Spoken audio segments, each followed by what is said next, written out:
लोकसभा चुनाव से ठीक पहले छत्तीसगढ़ का कांकेर सुर्खियों में है और इसकी वजह है लोकसभा चुनाव नहीं बल्कि नक्सलियों के साथ हुई मुठभेड़। बीएसएफ ने कांकेर में हुए मुठभेड़ में 29 नक्सलियों को मार गिराने का दावा किया है और इसे नक्सलियों के खिलाफ अब तक की सबसे बड़ी सफलता बताई जा रही है। छत्तीसगढ़ राज्य में ये पहली बार है जब इतनी बड़ी संख्या में एक साथ नक्सली मारे गए हों, लेकिन इस मुठभेड़ में मारे गए लोग नक्सल ही थे या फिर आदिवासी थे, इसे लेकर विवाद शुरू हो गया है। कांग्रेस नेता और पूर्व मुख्यमंत्री भूपेश बघेल ने पुराने फर्जी एनकाउंटर्स का हवाला देते हुए इस इतनी बड़ी संख्या में नक्सलियों के मारे जाने पर सवाल उठाए तो बीजेपी भड़क गई। उप मुख्यमंत्री विजय शर्मा ने कहा कि क्या जो जवान घायल हुए हैं या जो हथियार बरामद हुए हैं वो भी फर्जी है। आगे बढ़ने से पहले एक बार दोनों तरफ से आ रहे बयानों को सुन लेते हैं। सुनिए भूपेश बघेल ने क्या कहा। इसके पहले जो हुआ, जो बताया वो नक्सली नहीं थे, उसको मारा गया, एक कांकेर में हुआ है। उसके परिवार के लोग आए थे, उनके पास आधार कार्ड सब है। और कितने उदाहरण चाहिए उनको फर्जी मुठभेड़ के, रमन सिंह के कार्यकाल के और अभी के भी। इलाक दे देंगे, उसमें क्या है। गिरफ्तारियां भी हुई, फर्जी मुठभेड़ भी हुआ। भूपेश बघेल के बयान से कांग्रेस प्रदेश अध्यक्ष दीपक बैज ने भी सहमति जताई। सुनिए उन्होंने क्या कहा।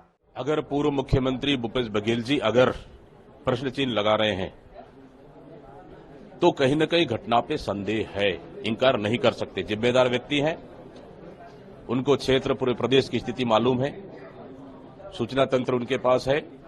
अगर ऐसा है तो सरकार को इस पे जांच करना चाहिए। कांग्रेस पार्टी ने एनकाउंटर पर सवाल उठाए तो बीजेपी नेता और राज्य सरकार में उप मुख्यमंत्री विजय शर्मा ने पलटवार किया। उनको भी सुन लीजिए। दुखद है कि जो प्रदेश के मुख्यमंत्री रहे भूपेश बघेल जी, वो कल कह रहे हैं कि एनकाउंटर फर्जी है।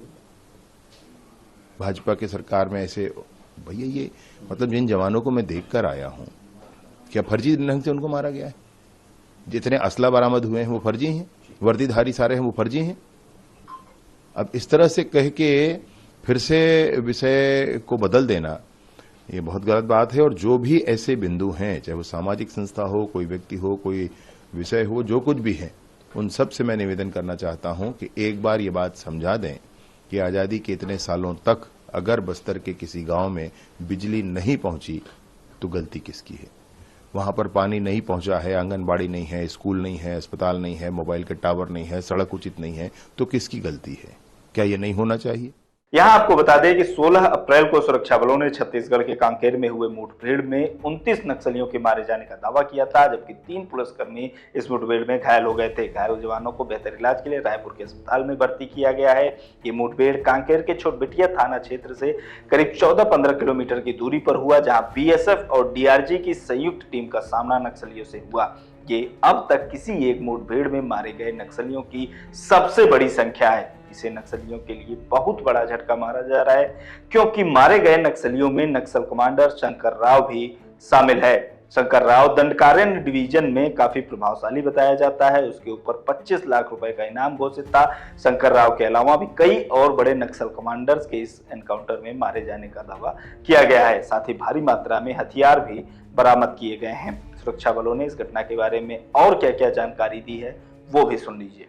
कल 16 अप्रैल को जिला कांकेर के छोटेबिटिया थाना क्षेत्र अंतर्गत जैसा बिनागोंडा कलपर इलाके में प्रतिबंधित एवं गैर कानूनी सीपी मॉल संगठन की नॉर्थ बस्तर डिवीजन, उस इलाके में आमतौर पर मार डिवीजन का भी कैडर्स का उपस्थिति मिलते हैं। इन सब आसूचना के आधार पर पार्टी रवाना की गए थे। डीआरजी कांकेर एवं बीएसएफ के एक संयुक्त अभियान थे और अभियान के दौरान जैसा फायरिंग हुआ और बाद में सर्चिंग में अब तक 29 माओवादी की डेड बॉडी रिकवर की गई थी। उनमें से 15 महिला माओवादी कैडर्स का भी डेड बॉडी है और उनका शिनाख्ती कार्रवाई की जा रही है। अभी 2 माओवादी कैडर्स का शिनाख्ती एस्टेब्लिश हुआ, इसमें एक डीवीसी शंकर, दूसरा डीवीसी ललिता का भी पता चल रहा है। फिर भी ऑथेंटिक जो आइडेंटिफिकेशन जो प्रक्रिया जैसा पूरा प्रोसेस कंप्लीट होने के बाद हम शेयर करेंगे। सर, यूनिट कोई स्पेसिफिक यूनिट नक्सल की कोई नॉर्थ बस्तर डिवीजन का माओवादी कैडर का होने की पूरा संभावना है। जैसे ये दोनों डीवीसी भी नॉर्थ बस्तर डिवीजन के ही है और जैसा शिनाख्ती पर जो पंचनामा और बाकी जो स्पॉटर्स है आइडेंटिफिकेशन कंप्लीट हो जाएगा, हम और डिटेल्स हम जानकारी शेयर कर पाएगा। सर, वेपन के हिसाब से देख के क्या लगता है किस टाइप के कैडर है? क्योंकि कल जैसे मुठभेड़ के पश्चात AK-47 SLR INSAS 303 carbene 9mm pistol इस प्रकार के जो ग्रेडेड वेपन्स रिकवर हुआ थे। आमतौर पर ये सब जो सीनियर माओवादी कैडर्स या PLJ फॉर्मेशन द्वारा इस्तेमाल की जाने वाले वेपन से शायद ये पुराना किसी न किसी घटना में सुरक्षा बल से भी लूटा हुआ हथियार लग रहा है। उसका आइडेंटिफिकेशन, वेपन्स का भी आइडेंटिफिकेशन एक आध दिन में हो जाएगा। इस साल यानी पिछले 3 महीनों में अलग अलग एनकाउंटर्स में छत्तीसगढ़ में सुरक्षा बलों ने 79 नक्सलियों को मार गिराने का दावा किया है। अब पिछले फर्जी एनकाउंटर्स का हवाला देते हुए विपक्ष ने इतनी बड़ी संख्या में नक्सलियों के मारे जाने पर सवाल उठाए तो जाहिर सी बात है राजनीति तो होगी ही। सत्ता पक्ष इसे अपनी बड़ी सफलता बता रहा है तो वहीं दूसरी तरफ विपक्ष इस पर सवाल उठा रहा है। आगे इस पूरे मसले पर जो भी अपडेट्स होंगे लोकमत हिंदी आप तक पहुंचाता रहेगा।